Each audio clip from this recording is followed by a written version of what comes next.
Olá, nós paramos na pergunta de número 93. Vamos lá. O tema dos movimentos sociais constitui-se numa das grandes novidades na sociologia brasileira nos anos 70 e 80, tendo sido considerado por alguns analistas como fonte de renovação nas ciências sociais na forma de fazer política.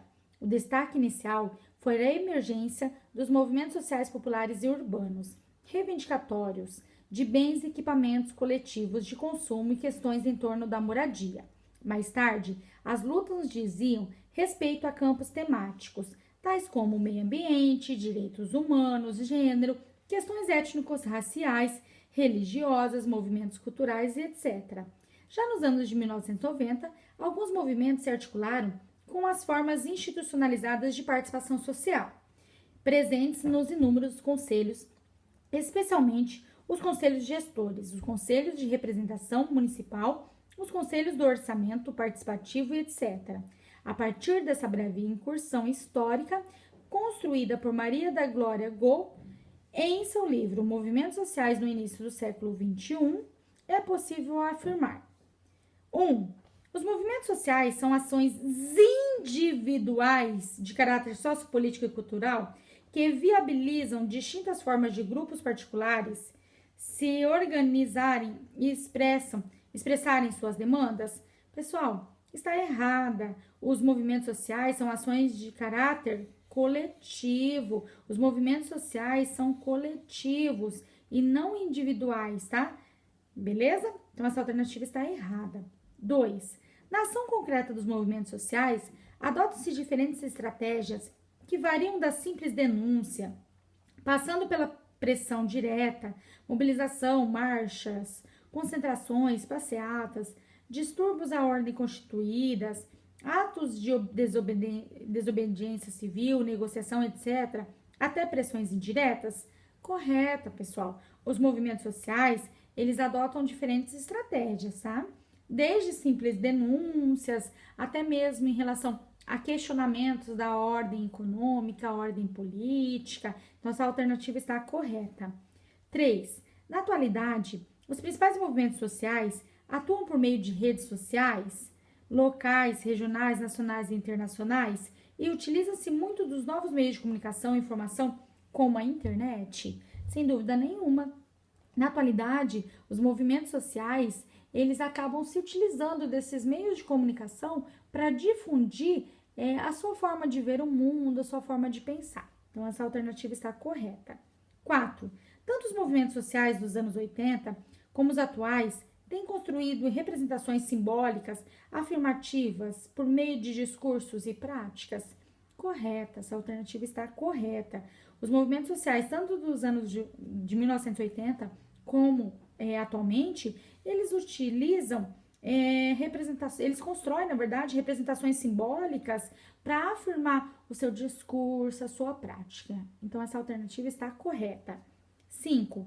Existem movimentos sociais conservadores, muito deles fundamentados nas xenofobias nacionalistas, religiosas e raciais, sem dúvida nenhuma. Existem vários movimentos sociais que fundamentam o seu discurso em práticas ligadas às xenofobias nacionalistas, religiosas, raciais. Inclusive, nós vivenciamos recentemente o aparecimento aí de movimentos sociais ligados a afirmar preconceitos, a afirmar a própria questão da xenofobia, a questão de práticas religiosas, a própria questão da guerra, vinculado a um discurso religioso. Então, essa alternativa está correta, tá? Assim, estão corretas as afirmativas 2, 3, 4 e 5, ou seja, alternativa B. Beleza? Vamos lá para a pergunta de número 94. Está solidamente estabelecida na bibliografia que, de alguma forma, estuda o surgimento do serviço social como profissão, a sua vinculação com a chamada questão social. Mesmo entre os autores que não se notabilizam por uma abordagem crítica e analiticamente fundada no desenvolvimento profissional, não há dúvidas em relacionar o aparecimento do serviço social com as mazelas próprias à ordem burguesa, com as sequelas necessárias dos processos que comparecem na constituição e no envolver do capitalismo, em especial aqueles concernentes ao binômio industrialização-urbanização, tal como esse se revelou no curso do século XIX. Então aí, pessoal, é a discussão de questão social do José Paulo Neto, tá? Nós encontramos a resposta no livro O Capitalismo Monopolista e o Serviço Social. Em relação à questão social, assinale V para verdadeiro e F para falso. Por questão social, no sentido universal do termo, queremos significar o conjunto de problemas políticos, sociais e econômicos que o surgimento da classe operária impôs no curso da constituição da sociedade capitalista. Essa alternativa está correta, verdadeira. A próxima, a questão social está fundamentalmente vinculada ao conflito entre capital e trabalho? Correta, alternativa correta. Próxima. A tese sustentada por José Paulo Neto é que, em função das novas configurações societárias, a partir do século XXI, é possível falar em uma nova questão social. Pessoal, prestem atenção. O José Paulo Neto, ele não fala que existe uma nova questão social. Ao contrário, ele questiona os discursos que enfatizam que existe uma nova questão social. Não há uma nova questão social. José Paulo Neto, ele questiona, ele enfatiza que a questão social é a mesma. O que nós temos são novas expressões da questão social. Então, essa alternativa está errada, falsa. Próxima. A expressão surge para dar conta do fenômeno mais evidente da história da Europa Ocidental, que experimenta os impactos da primeira onda industrializante, iniciada na Inglaterra no último quartil do século XVIII. Trata-se do fenômeno do pauperismo. Inclusive, em uma questão anterior, nós discutimos isso. A questão social, essa nomenclatura, surge para dar conta do fenômeno do pauperismo, lá na história da Europa Ocidental, tá? Lá no último quartil do século XVIII. Então, essa daqui também está correta. Assim, nós temos a sequência V, V, F e V. Ou seja, a alternativa C. V, V, F e V. Vamos lá para a pergunta de número 95. O governo federal lançou o Plano Brasil Sem Miséria, que agrega transferência de renda, acesso a serviços públicos nas áreas de educação, saúde, assistência social, saneamento e energia elétrica, bem como inclusão produtiva. Para tanto, estão sendo empreendidos esforços na relação entre as três esferas de governo. Os diagnósticos realizados por institutos e órgãos de referência indicam que a pobreza no Brasil possui particularidades regionais que exigem estratégias diferentes para o campo e para a cidade.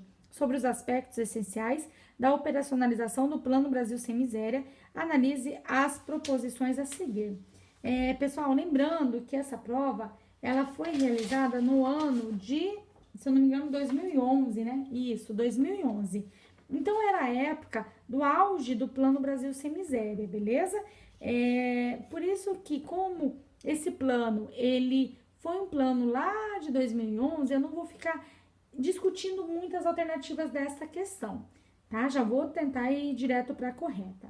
Então, assim, está perguntando quais são as proposições a seguir, quais estão corretas ligadas ao Plano Brasil Sem Miséria. As corretas são a 1, a 3 e a 5. Vamos lá. 1. A busca ativa será a estratégia utilizada para localizar, cadastrar e inserir famílias no plano.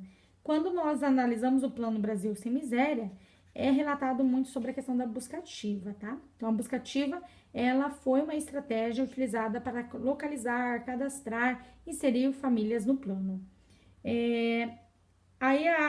Aí depois a 2 fala sobre Bolsa Verde, né? A Bolsa Verde é uma estratégia definida para incentivar crianças e jovens residentes em áreas rurais. Não tem nada a ver essa Bolsa Verde. 3. O Plano Brasil Sem Miséria é direcionado aos brasileiros que residem em domicílios cuja renda per capita mensal é de 70, o que caracteriza a extrema pobreza, segundo o Ministério do Desenvolvimento Social e Combate à Fome.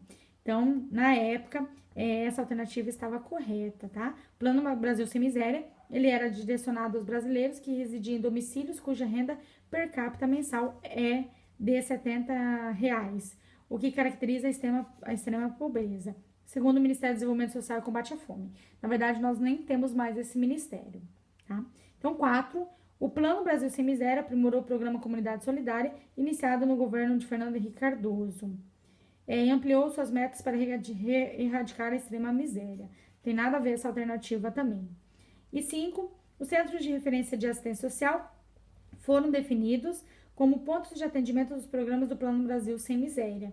Essa alternativa também está correta. O CRAS, o Centro de Referência de Assistência Social, ele era um ponto de atendimento do programa Brasil Sem Miséria. Beleza?